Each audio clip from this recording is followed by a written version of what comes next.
to the Heart of Health Live. There's a place for modern medicine in your life. Learn to use it correctly by getting your toughest questions answered on today's broadcast. Discover modern medicine's strengths and weaknesses. Lifestyle medicine opens the door to optimum health and healing. How you live and what you eat can profoundly affect mind and body. Learn simple solutions to complex problems. God provides the ultimate healing we all desire. He wants us healthy and happy. We just need to understand His plan for our lives and live accordingly. And now, live from Studio 1A in Chattanooga, Tennessee, here's your Heart of Health host, Dr. James Markham.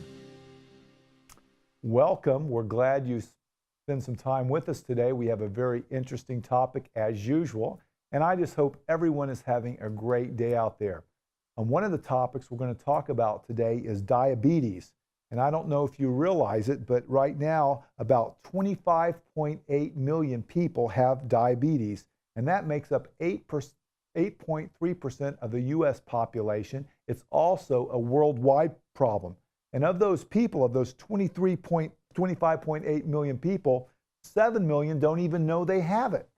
So if you have diabetes or have a question on diabetes or an internal medicine type question, we want you to give us a call on Heart of Health Live, where you are the program, and that's 855-644-3278. This evening, we have an excellent physician here. I've practiced with Dr. Vollberg for years. He knows a lot about internal medicine. He likes to prevent disease instead of deal with the complications. And he's here, he's given his time. He's normally in the trenches every day of medicine. He's not a Hollywood doctor. He's a real doctor that sees real patients. We're not trying to sell any gimmicks. We just want to meet your needs, answer your questions, and help bring you to better health. And by the way, if you're one of these that does Facebook, if you go in our Facebook, one of our Facebook people today is going to get this Weight Management by the Book series. We're going to give this away and mail it to you. That's Weight Management by the Book, to be one of our Facebook. If you leave a comment on Facebook, Nick Evanson, who runs that for us, is going to get your name, one of you that write in, and he's going to send this to you so you can have Weight Management by the Book. And that, of course, by the book is the Bible. Because at HeartWise, we believe that there's a place for modern medicine, there's a place for lifestyle, but it's that relationship with the Heavenly Father that we want to have everyone think about and developing that. Dr. Vollberg is here with us. We're going to be live right after this break, so don't go away. We're going to talk about diabetes and all your medical problems here tonight on Heart of Health Live. Give us a call, 855-644-3278. The Heart of Health Live will return in just a moment.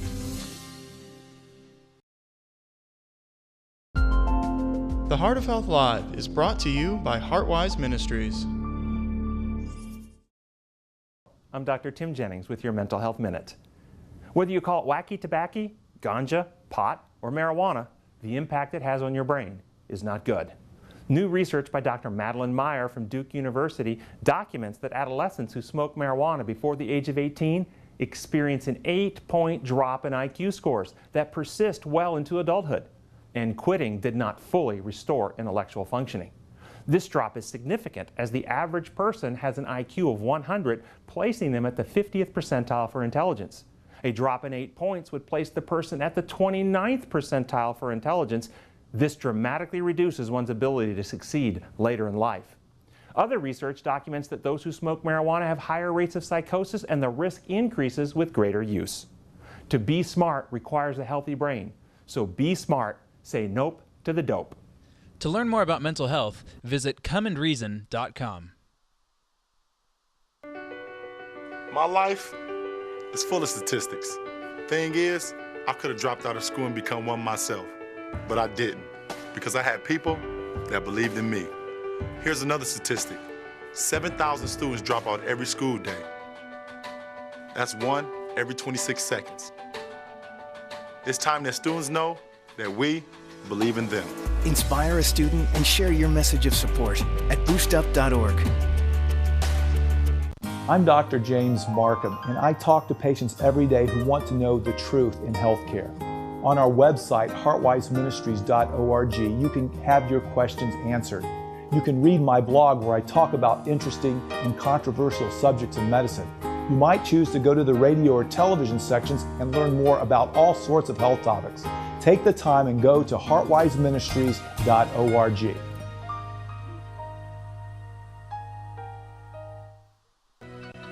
Medicines That Kill from cardiologist Dr. James Markham is now available. In his newest book, Dr. Markham explains why he believes that medications may very well be the #1 cause of death in America. Medicines That Kill uncovers the hidden risks associated with modern pharmaceuticals and outlines the biblical plan for physical and spiritual health. To find out how to get your copy, visit our website at heartwiseministries.org or call us toll-free at 855-644-3278.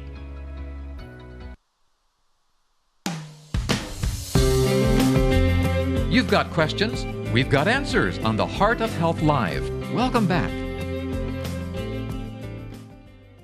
Okay, welcome back to Heart of Health Live, and I hope you got some questions, and your questions we're waiting for, 855-644-3278.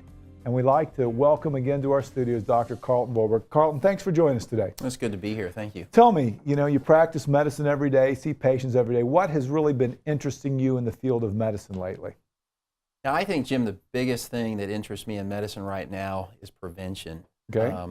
Wellness and prevention is where it's at. We all know, and it's common sense, that if you can prevent a problem from happening, you're much further along the way than letting the disease process take storm and take control of your life. You want to grab that process, and you want to dictate how things go. So if you can prevent something from happening, you're going to be in the driver's seat in the long run. Yeah, and you look at the way the healthcare dollars are being spent, and a lot of it's spent on symptom care.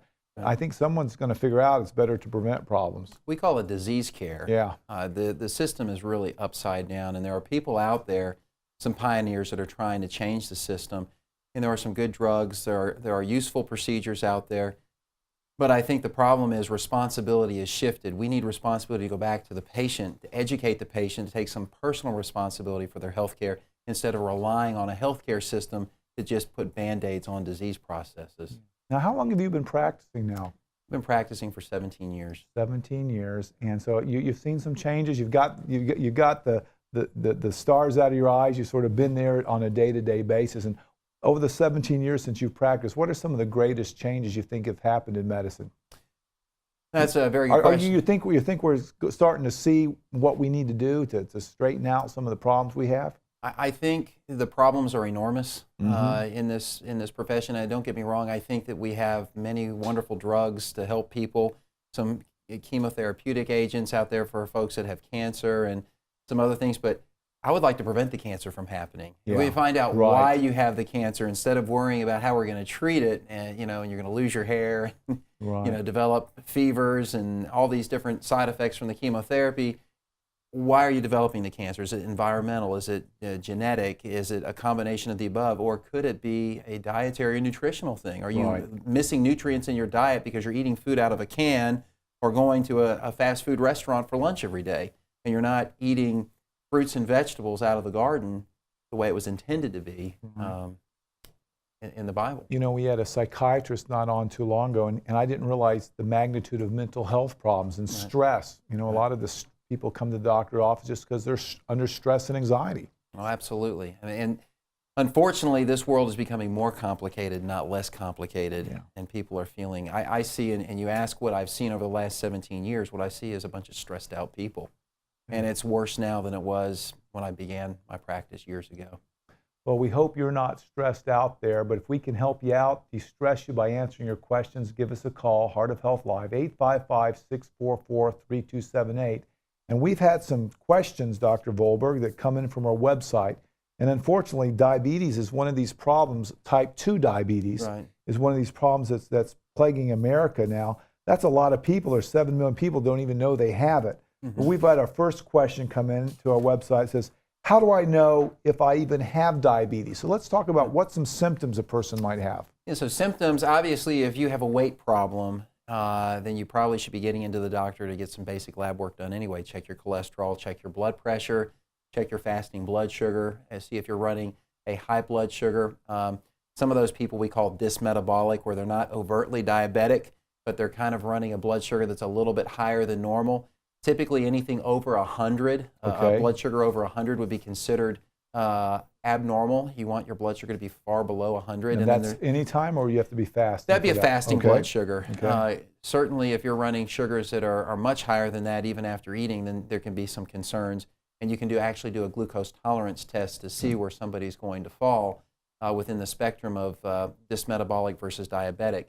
But if you're having excessive thirst, excessive urination, if you're having sores on your feet that aren't healing, wounds that aren't healing, if you're getting sick all the time, fatigue, lack of energy, vision problems, those can all be manifestations that you may be having something that's going on within your body that would indicate diabetes or prediabetes. Okay, so if you saw that and you ordered, let's say, a blood sugar, what would be the next test, or would that be enough to make the diagnosis? You could make a diagnosis for diabetes with a blood sugar. If somebody's got a blood sugar over, say, 126 and it's fasting, it would raise some significant red flags. You could then follow up with a hemoglobin A1C, which is a marker for diabetes. It's a 3-month marker, really more of what your average blood sugar has been over that 3-month period. And I have people come in and say, well, don't check my A1C today because I'm not fasting. Well, it's really not looking at a fasting blood sugar. It's looking at an average reading. And it'll basically say, well, your average sugar, if you've got an A1C of 7.5, your average blood sugar is 180 or 160. And some people, what happens is they may have a normal fasting reading, but since they have impaired glucose metabolism and insulin response, they may spike post-meal up to 200 or 220, and that sugar doesn't fall down because they don't get the insulin response. They have beta cell dysfunction, and so their blood sugar doesn't fall as quickly, and it puts up that overall average, so their A1C will be higher. But yet when you check a fasting reading on a profile, it may look relatively normal. So post-meal spikes can be a big issue. So that's something that the doctor may want to check, is some post-meal blood sugars or a hemoglobin A1C. Now, why do you think the prevalence of diabetes is going up so much? It said I got a statistic here. In 1958, just 1.5 million people were diagnosed with type 2 diabetes. Now 18.8 in 2010. You think it's just we weren't making the diagnosis, or you think something else is going on? I think it's both. I think that our standards are more stringent. People are maybe a little more aware of what's going on, and they're getting in and getting checked a little more frequently. But I think the biggest problem is our diets. Diets and lack of exercise. When you go to a movie, what do you get? You get popcorn, you get M&Ms, and you get a Coke. So you're basically just filling your body with junk food, with processed food, high fructose corn syrup, refined sugars. Over a period of time, your body is basically going to wear down and not be able to handle those large loads of glucose. It wasn't designed to do that. And each one of us probably has a predetermined amount of insulin, and once you go through that insulin, you've got a problem. So you really just don't want those big surges of insulin in your body that we're getting with the poor diets and then the lack of exercise. Yeah, I talked to some people recently, and they said we just have too much fat. Right. Oh, absolutely. Too much fat. When you look at the obesity epidemic, I think it's approaching, 50%? Yeah. It's unbelievable. And in some states, it's probably even higher. People are just far too sedentary. Now, wouldn't it be great if we could, like I said, you talked earlier about prevention, if you could pick someone up early and say, listen, you start exercising, eating right, maybe you don't have to have this long term. So it used to be early in my career, since we have a drug-happy society and medicine is dictated to a large degree by the pharmaceutical industry, and again, I don't have any beef with the pharmaceutical industry. I think the responsibility falls on the doctor and the patient to work out a relationship. The doctor can help the patient figure out the best way to treat their problem. And oftentimes it includes drug therapy, but I've moved more towards, let's spend a little bit of time educating you on how to prevent this or reverse it without taking a drug. And we can talk a little bit more about some specific things on how one might be able to do that. Because there's lots of ways you can change your chemistry other than pills. That's right. Change your chemistry. Well, we're talking with Dr. Carlton Vollberg. Our phone number is 855-644-3278, and the phone lines are wide open for your questions. We talked a little bit about diabetes here, but we'll talk about high blood pressure and all sorts of medical problems. Just give us a call, 855-644-3278. We're about ready to go to break right now, but after break, we have a question that's come in about the gout. Everyone might want to listen to that, gout.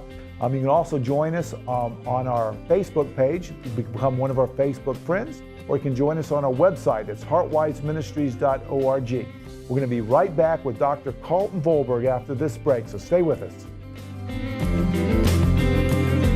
The Heart of Health Live will return in just a moment.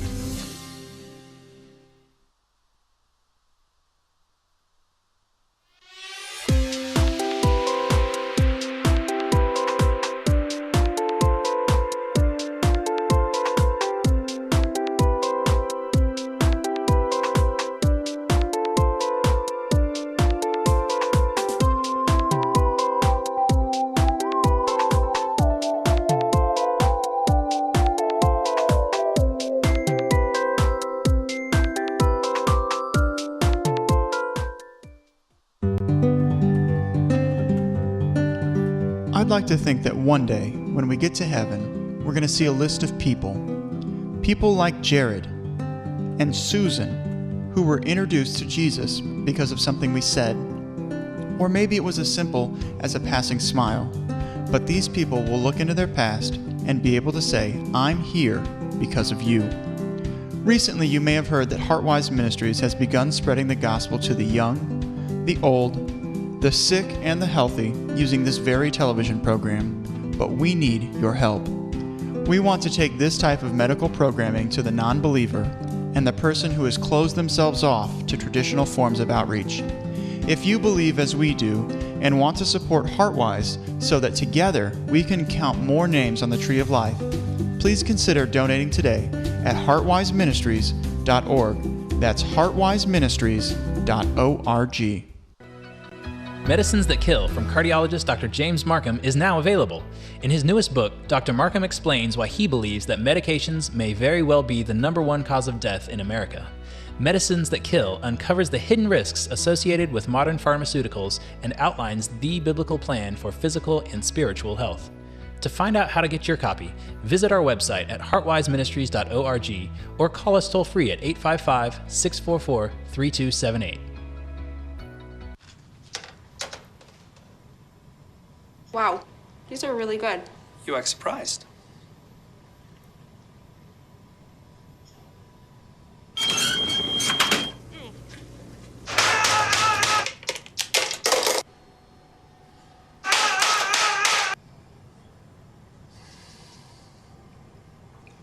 Practice makes perfect. You don't have to be perfect to be a perfect parent. There are thousands of teens in foster care who don't need perfection. They need you.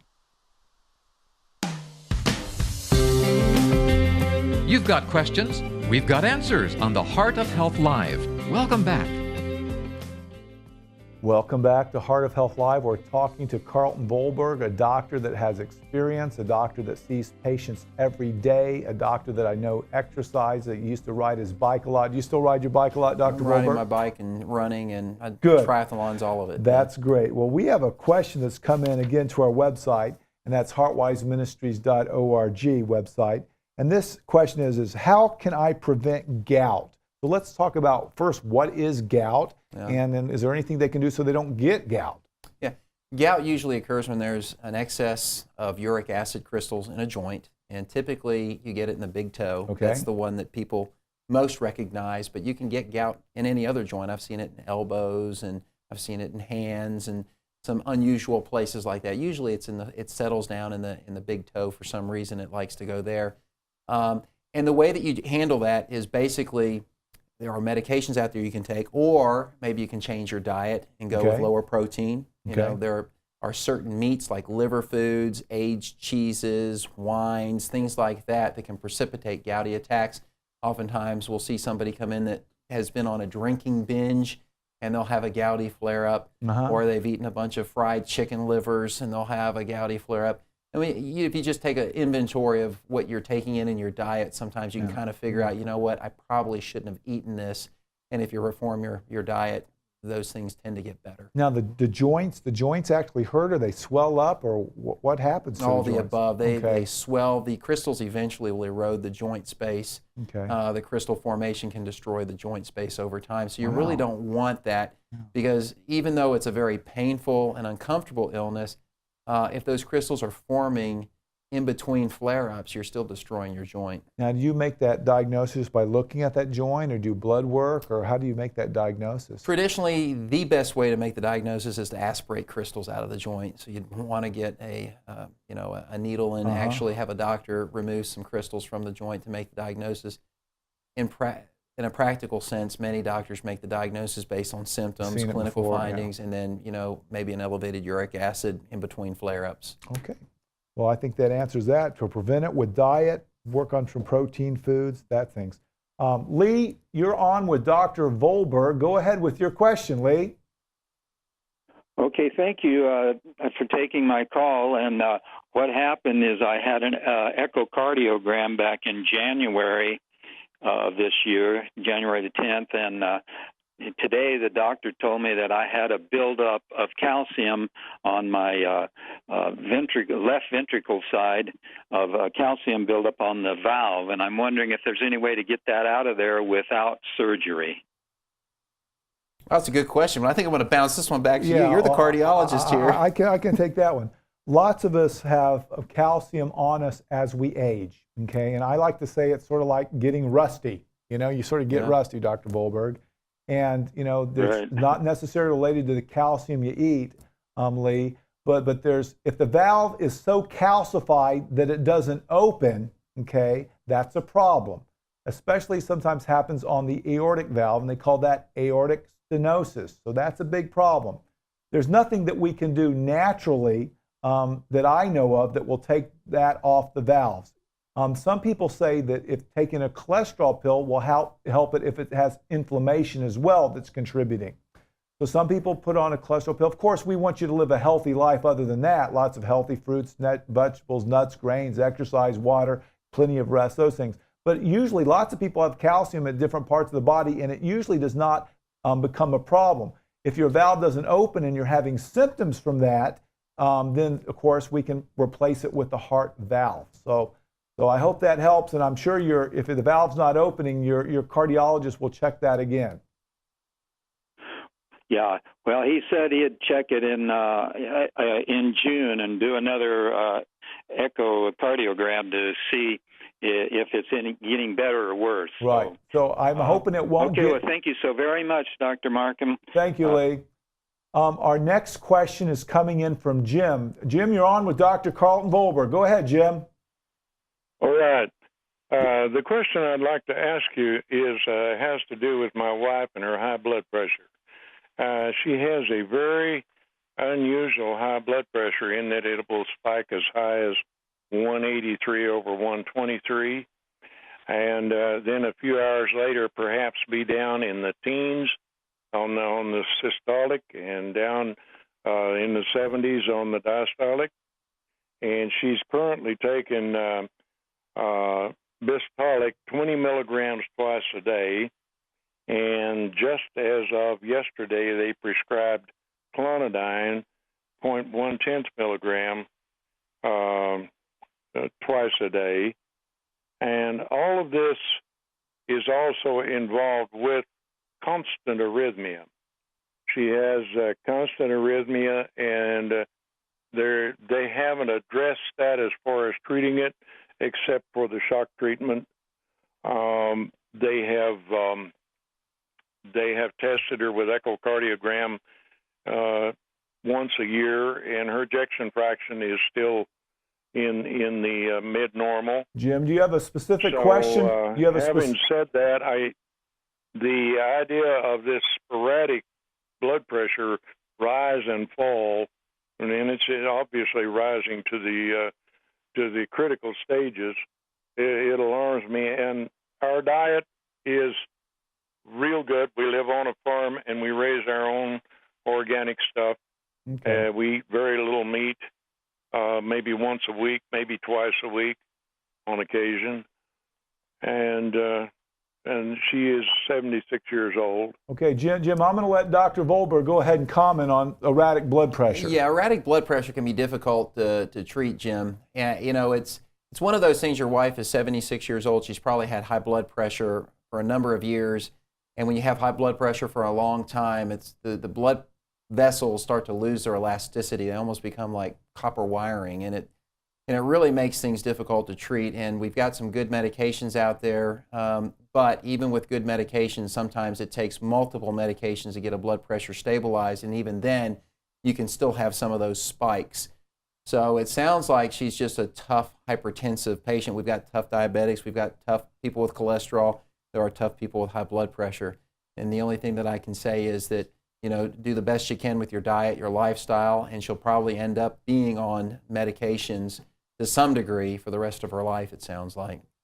Clonidine's a pretty good one because it does bring it down pretty quick. Oh, it does. It does bring it down quickly, and she's on Bistolic, a beta blocker, so it sounds like that may be good for her arrhythmia problem that she's having too. She had to go on the Bistolic because none of the other betas agreed with her. They made her tired all over, and Bistolic seems to address the cardiovascular system. It Bistolic's it's a great drug for what you've described, and I think that with some manipulation of her medication, it may take some work, but they'll get her blood pressure under control. You know, and some other other than what we're doing, you figure that's about it, huh? Well, no, some other things that might help is make sure she's drinking enough water. Right. You know, because sometimes if you're dehydrated, not drinking enough water, the blood pressure can fluctuate. Right. If you have other stress. Absolutely. Yeah. You know, and this perhaps could be one of the factors. Yeah, I mean, because if you don't have fluid in there, it's going to affect the different. Right. I think people that don't get enough rest, that are tired all the time, have sleep apnea on top. Right. That's another thing that might cause some fluctuations. Okay. Okay, Jim, we will be praying for you and your wife, and just hang in there. I know these problems are tough to deal with, but I think you're on the right path, okay? And thanks for calling. You bet. Thanks a lot, Don. Okay.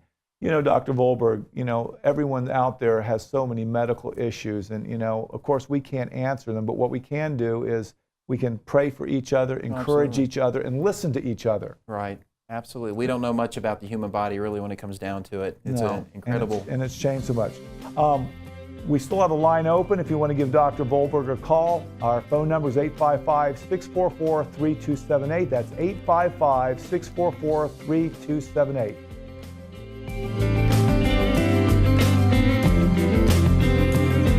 The Heart of Health Live will return in just a moment.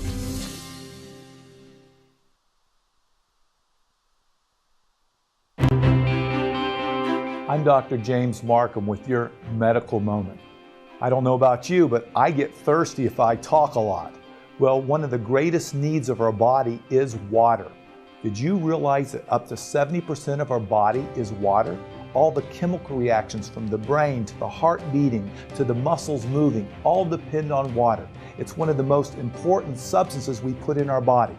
If we get dehydrated, many bad things happen. We can have inflammation, we can have the blood thickened, we can have blood pressure changes, we can even have our heart race. You don't want to be walking around in the desert. Hydrate yourself. How much do you need? Divide your weight in two, that's about how many ounces. Or drink enough water till your urine comes out clean. Remember, water is one of the most important ingredients we put in ourselves every day. To learn more about your health and discover what Dr. Markham is doing in your area, visit heartwiseministries.org. Wow, these are really good. You act surprised.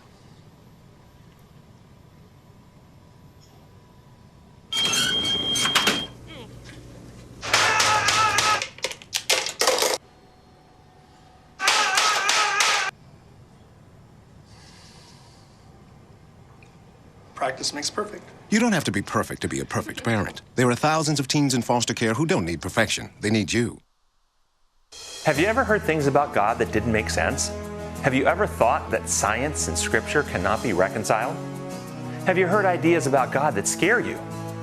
Or are you just tired and confused? If you want answers to complex problems, if you want a testable, evidence-based understanding of God and the world around you, an understanding in which the Bible and science harmonize to reveal the reality that God is love all the time, then Come and Reason Ministries is for you.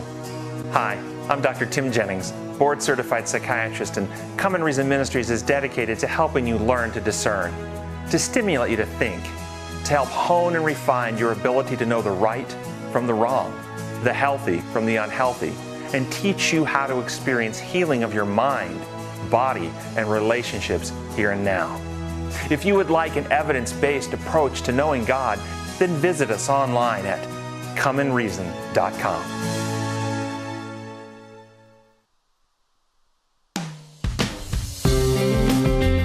You've got questions, we've got answers on the Heart of Health Live. Welcome back. You know what's so neat about answering people's questions? If one person has a question, lots more have it. So just by answering your question, you might help a lot of people out because they might have the same question but be a little bit shy. With that in mind, Rosa, you're on with Dr. Vollberg. Go ahead, Rosa.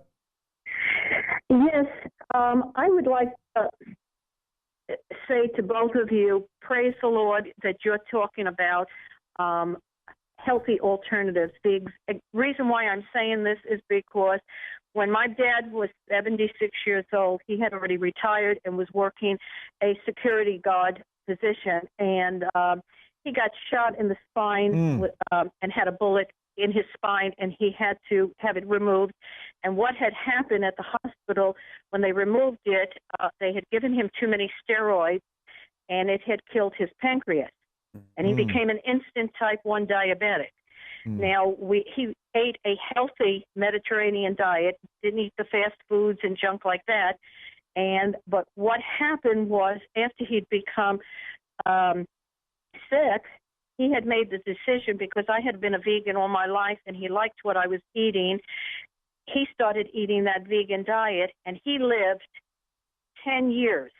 Wow. He died at the age of 86, and the doctors had said it was because of his lifestyle. Well, that's great. What aggravates me with a lot of doctors is when people become type 2 diabetics even, they don't tell them, get off the meat. What they tell them is quit eating carbs. There is good carbs and there's bad carbs. You need those fruits and vegetables and grains. You don't need all those animal products, and doctors don't teach that. And when I'm out here, I know so many people who are diabetic, and I tell them, you got to get off of those meats. You know, you won't have these problems. And they say, no, it's the carbs you can't eat. Well, you know why doctors don't. And I try and give my dad as an example how he kept his blood sugar perfect all the time. He hardly ever used the insulin. Rosa, Dr. Vollberg wants to make a comment here. The reason doctors don't teach that is they don't know any better. Yeah. They're not taught nutrition. I mean, this is a fundamental problem. I mean, there are two big problems in medicine.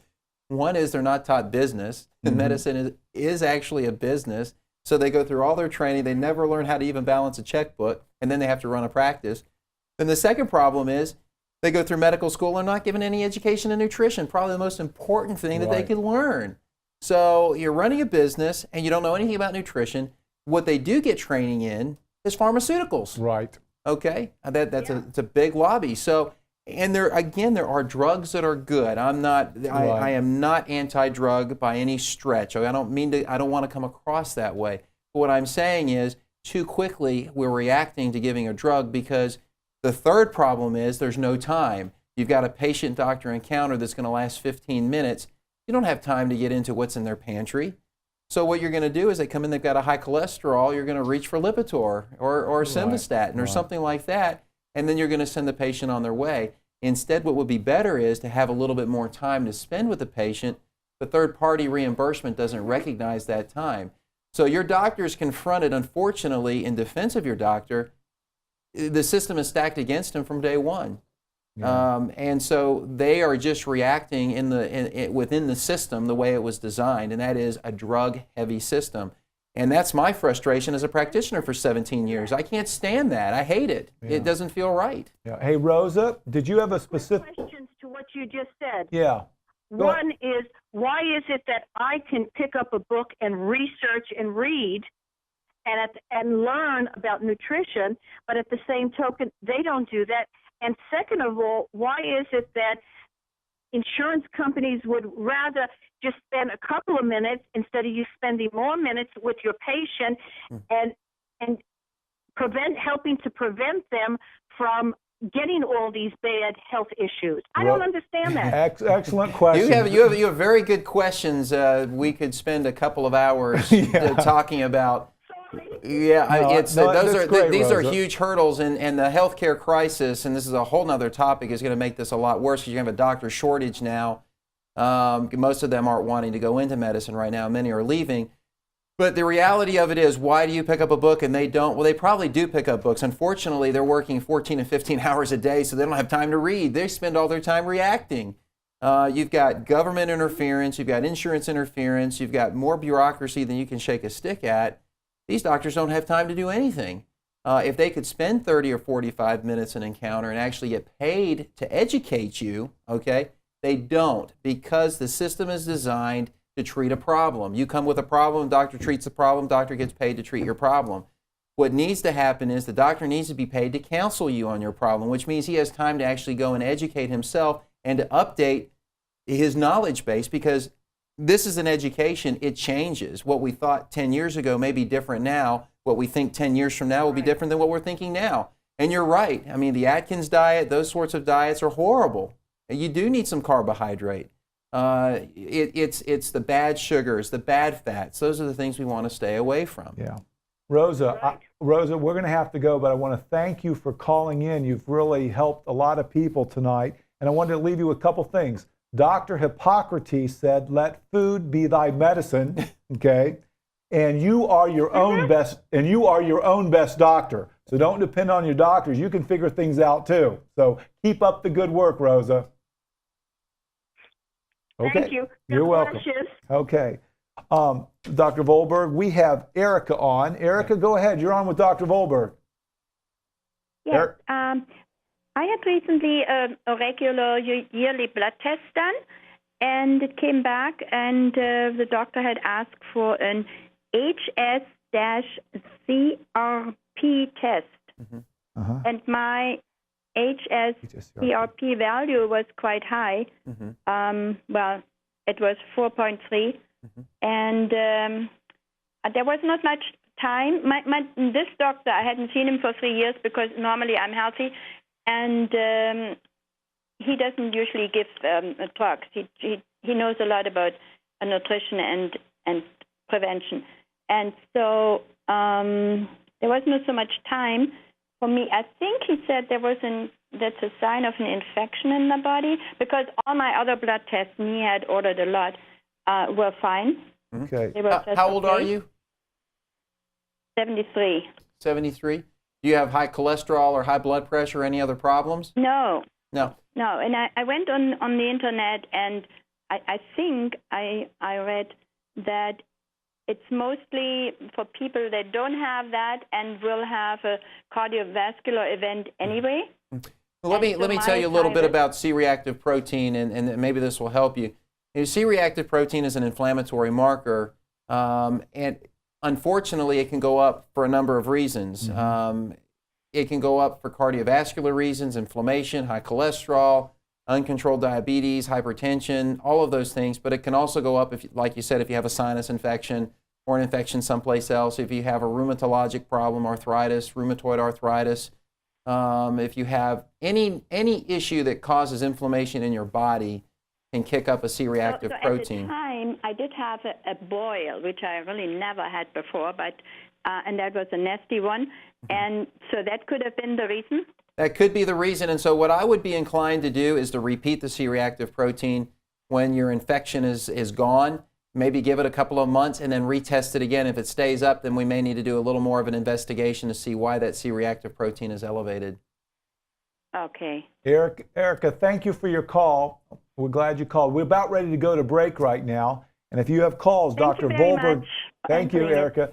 Dr. Vollberg is just now getting warmed up. We're talking about diabetes. We answered a question on C-reactive protein and blood pressure. He can answer your questions too. Give us a call, 855-644-3278. You're on with Dr. Carlton Vollberg. We're going to be right back.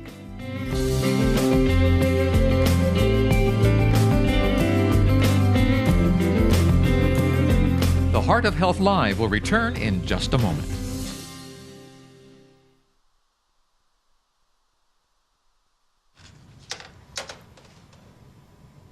Wow, these are really good.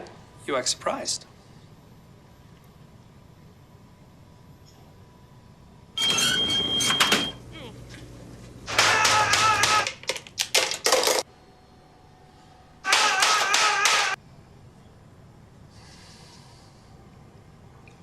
Practice makes perfect. You don't have to be perfect to be a perfect parent. There are thousands of teens in foster care who don't need perfection. They need you.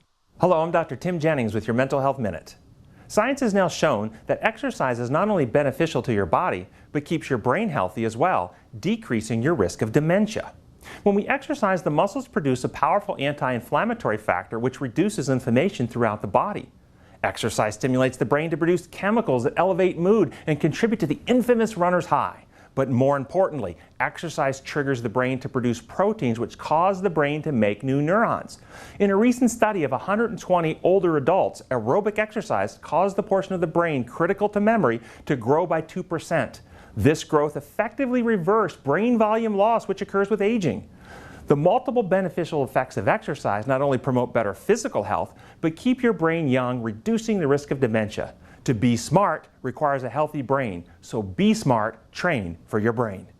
To learn more about mental health, visit comeandreason.com. Hi, I'm Dr. James Markham, speaker, director of Heartwise Ministries. And at Heartwise, our goal is to bring people into a relationship with the Heavenly Father using modern medicine and the healing principles found in the Bible. We teach people that there is a place for modern medicine and a healthy lifestyle, but it is in a relationship with their Creator where ultimate healing can occur. Over the past years, our ability to share this message of truth, love, and healing around the world has increased exponentially. But to continue this steady growth, we need your help. We are looking and praying for 100 individuals willing to give $1,000 a year. If the Spirit is moving you to become one of the Heartwise 100, won't you consider donating online today at heartwiseministries.org.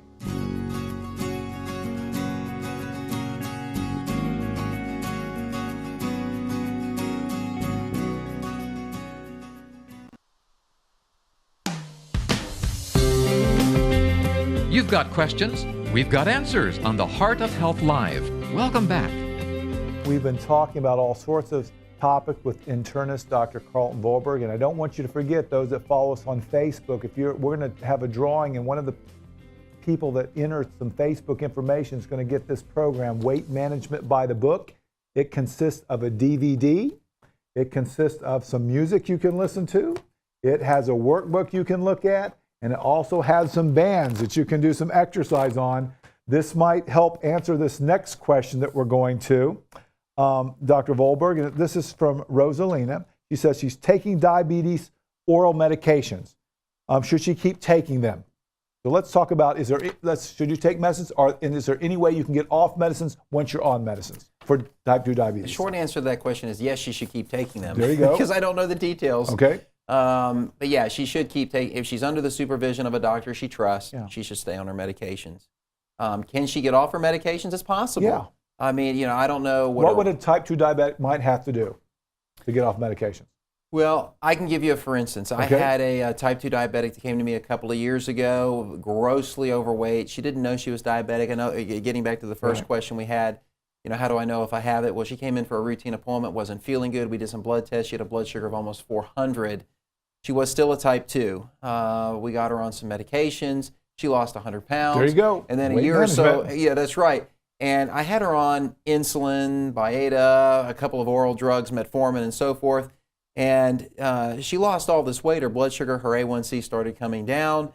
She came back into the office, and we just started taking one pill away at a time. And then finally, she was off everything. Yeah, just by losing the weight. Just by losing the weight and changing her diet. Yeah. Well, a lot of people don't realize that 1 hour of exercise is worth 5 units of insulin. There you go. So it's another way that absolutely you need a little bit less. And plus it helps your mental health, your bones, your joints, there you go. Your blood pressure, and your cholesterol. Maria, you're on with Dr. Vollberg. Maria, go ahead. Hi. Thank you for taking my call. I appreciate it. My question is regarding the gout.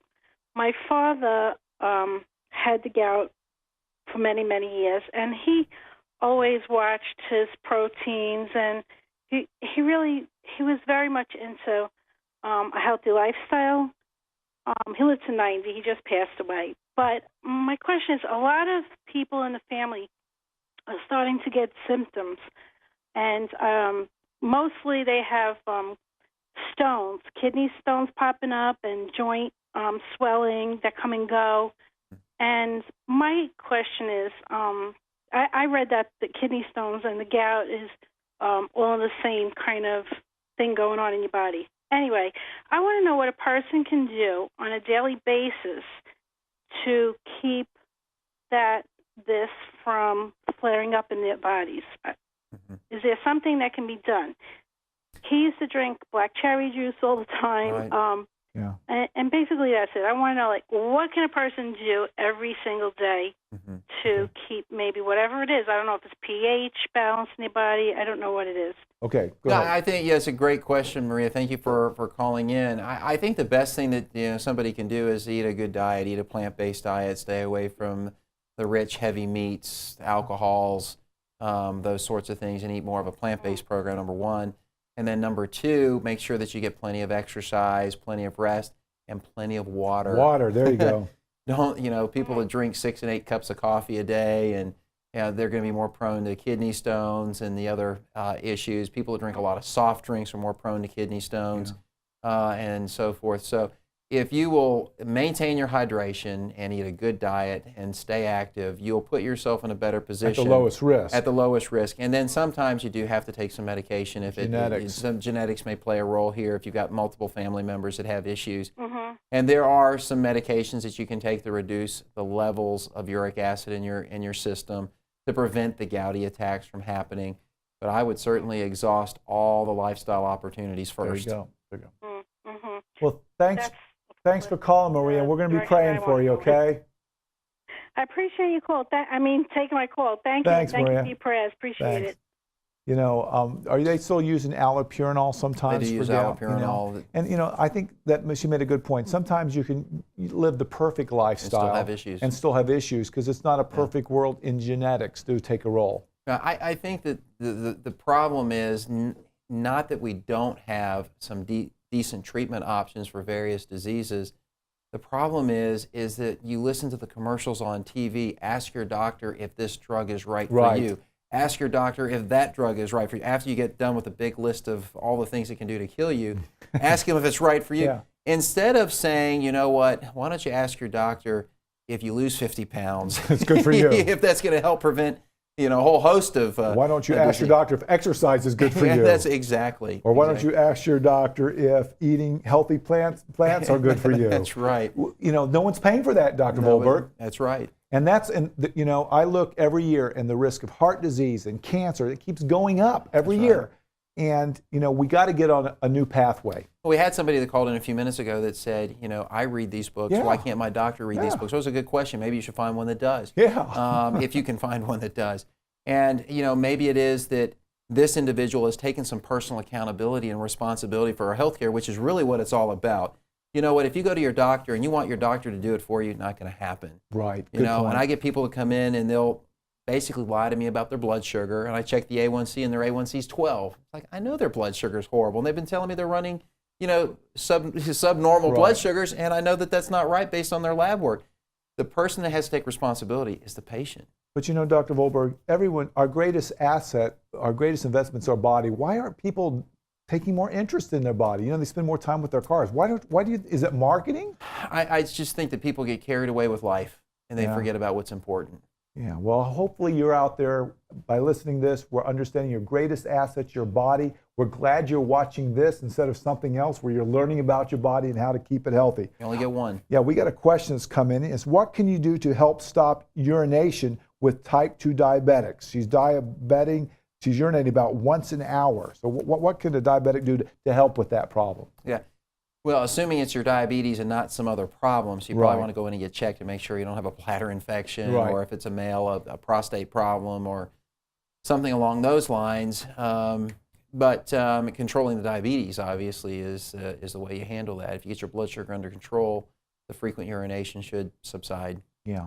The statistic that just amazed me when I was reading about diabetes is that 1 hour of exercise is worth 5 units of insulin.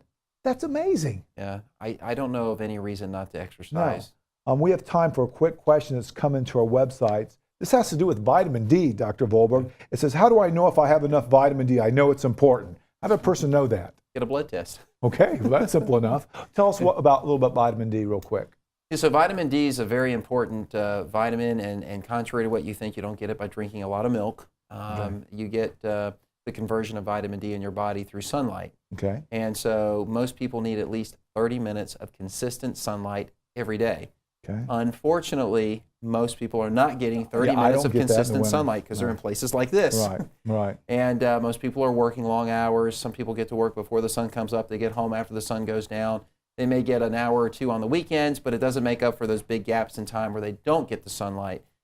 So your doctor can check a blood test. Almost everybody is low in vitamin D. Vitamin D is important for immune function. It's important for weight control, for mood, for memory, for bone health, for disease prevention, cancer prevention. You can get too much vitamin D, so you do need to be careful. But if your doctor is supervising your protocol, you're probably not going to get too much vitamin D. It's an important vitamin, though. Great tip. So that's something that everyone should be getting, either in the sunlight or a supplement if you don't get outside. We still have some time to give Dr. Vollberg a call, 855-644-3278. Stay with us. You can also check out our web page, and if you want to go on our Facebook, you can register and send us a message, and we'll send out one of these tonight. This is a weight management by the book. Another way you can help treat type 2 diabetes is controlling the weight. We'll send one to one person on our Facebook page tonight. Stay with us. We're going to be right back. The Heart of Health Live will return in just a moment.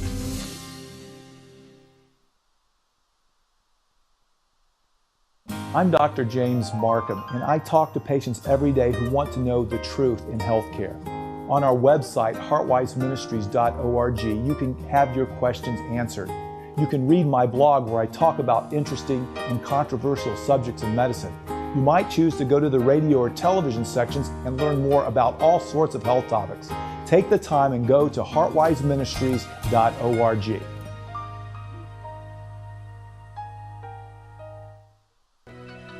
Medicines That Kill from cardiologist Dr. James Markham is now available. In his newest book, Dr. Markham explains why he believes that medications may very well be the #1 cause of death in America. Medicines That Kill uncovers the hidden risks associated with modern pharmaceuticals and outlines the biblical plan for physical and spiritual health. To find out how to get your copy, visit our website at heartwiseministries.org or call us toll-free at 855-644-3278.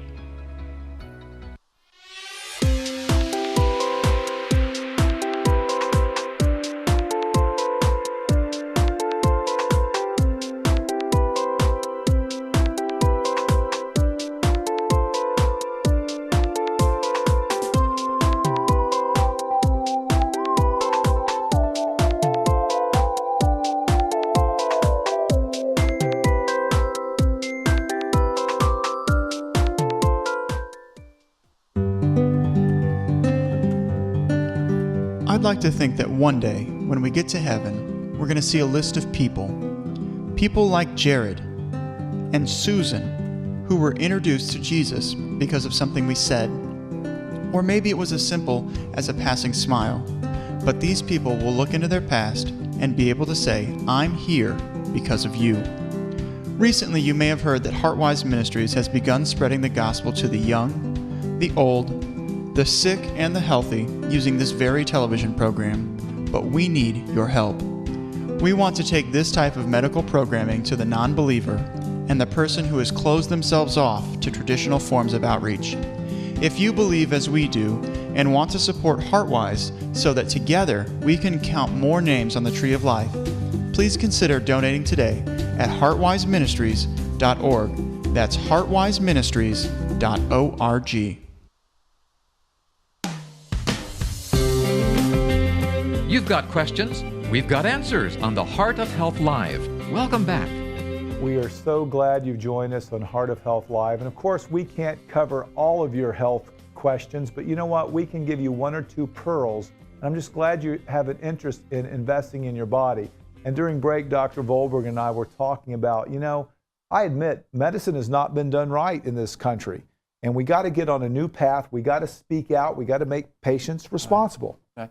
We still have people coming from other countries to have procedures done here, heart procedures and so forth. And we're good at doing that for people that have gotten to, age 70 and they've wasted their coronary arteries. We can bypass those.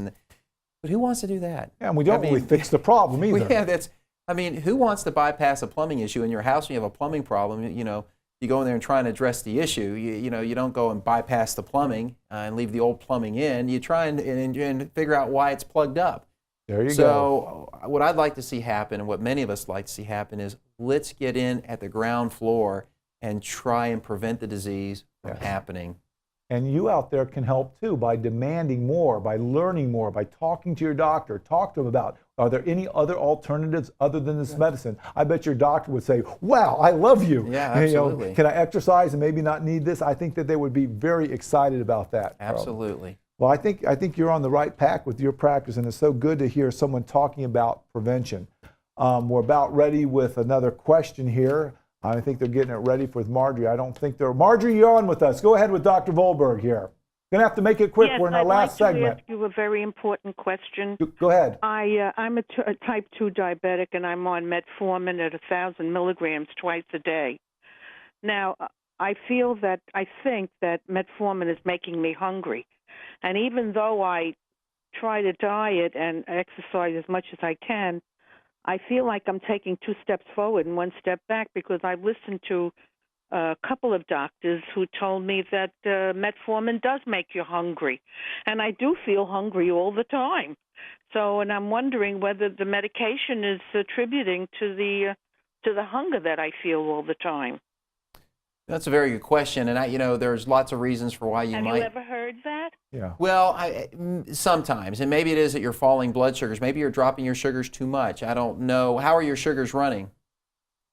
Well, they're high in the morning, but I check it twice a day. Okay. Sometimes when you take it just fluctuates. Okay. A falling blood sugar will really stimulate get somebody's appetite. So if your sugar is dropping, or if you're eating the wrong types of food and your sugar is dropping, it'll stimulate you to want to eat more. And maybe your sugars are sliding around a little bit and stimulating your appetite. And maybe you need a little more stability in your diet. I don't know exactly what your diet consists of. You may want to look back at what you're actually eating. Some of the more starchy, high carb stuff may drop your sugar. Elevate your sugar, and then you take the medications and it drops your sugar and stimulates your appetite that way. Falling blood sugar basically stimulates appetite. But do you think that metformin would induce an appetite? It's possible. I would probably look at everything. I'd probably look at the meds, the metformin. I'd probably look at what you're eating, the food, because certain foods will stimulate your appetite too. Well, Margie, I'm sorry we're going to have to leave you, but we'll just be praying for you. And we want to thank Dr. Vollberg for joining us on Heart of Health Live. Dr. Vollberg, thanks for joining us. It's good to be here. We're glad you came. We're going to have you again. What we're going to do is we're going to collect all the questions that we get from our website, and we'll have you come back again. I think you've given some great valuable information to everybody about how they can improve their health, and it starts with us asking questions, just like we've done tonight. If you're interested, you can give us a call on our program every week. It's 855-644-3278. You can be part of our Facebook team, or you can join us on our website. That's heartwiseministries.org. I'm Dr. James Markham, thanking Dr. Carlton Vollberg for joining us this evening on Heart of Health Live.